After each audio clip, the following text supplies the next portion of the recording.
चारा घोटाले के डोरंडा कोषागार मामले में रांची सीबीआई अदालत का फैसला क्या आया। लालू यादव की बेटी रोहिणी आचार्य एक बार फिर भड़क गई। अपने बयानों को लेकर हमेशा विवादों में रहने वाली रोहिणी आचार्य ने एक से एक ट्वीट करके न केवल सरकार बल्कि अदालत को भी कटघरे में खड़ा कर दिया है।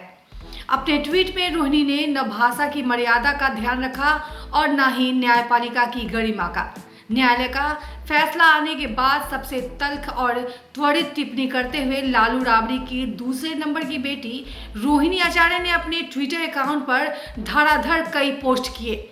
सिंगापुर में रहने वाली लालू की इस बेटी ने न केवल न्यायपालिका को कटघरे में खड़ा करने की कोशिश की बल्कि साथ ही अमर्यादित शब्दों का प्रयोग करके केंद्र और बिहार सरकार को भी घेरने की कोशिश की। इससे पहले रोहिणी ने मंगलवार की सुबह अपने पिता की तस्वीर साझा करते हुए ट्विटर पर लिखा कि गरीब और वंचित के खिलाफ हो रहे जुल्म के विरोध में आवाज उठती रहेगी। यह ट्वीट लालू को दोषी करार दिए जाने से पहले किया गया। हालांकि लालू को दोषी करार दिए जाने के साथ ही उनकी भाषा बदल गई। उन्होंने न्यायपालिका की भूमिका पर ही सवाल खड़े करने शुरू कर दिए और एक के बाद एक कई ट्वीट करती चली गई। उधर पूर्व मुख्यमंत्री और भाजपा नेता सुशील कुमार मोदी ने कहा कि बबूल का पेड़ होने पर आम कहां से मिलेगा। उन्होंने कहा जैसी करनी वैसी भरनी। सुशील मोदी ने कहा कि लालू प्रसाद जब तक सरकार में रहे उन्होंने गरीबों दलितों का जमकर शोषण किया। चारा घोटाला उन्होंने कहा कि लालू हर बार सजा सुनाए जाने के बाद कहते हैं उन्हें राजनीतिक विरोधी की वजह से फंसाया गया, जबकि हकीकत यह है कि 5वां मामला है जिसमें कोर्ट ने उन्हें दोषी करार दिया है।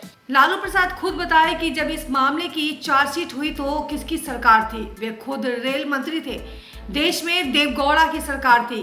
किदवई साहब बिहार के राज्यपाल थे। उन्हीं के आदेश पर प्राथमिकी दर्ज की गई थी। चारा घोटाले के सबसे बड़े मामले डोरंडा कोषागार केस में राजद सुप्रीमो लालू प्रसाद को दोषी ठहराने जाने के बाद लालू यादव की एक और फिर जेल की सलाखों के अंदर चले गए हैं। लेकिन बाहर में उनके समर्थकों और विरोधियों के बीच बयानबाजी का क्रम जारी है और इस बात की पूरी उम्मीद है कि यह क्रम आगे भी जारी रहेगा।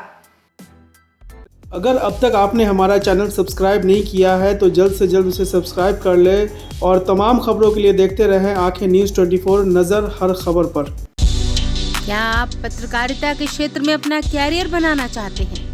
तो आज ही royal Ashoka institute of mass communication and journalism में अपनी जगह सुनिश्चित करें।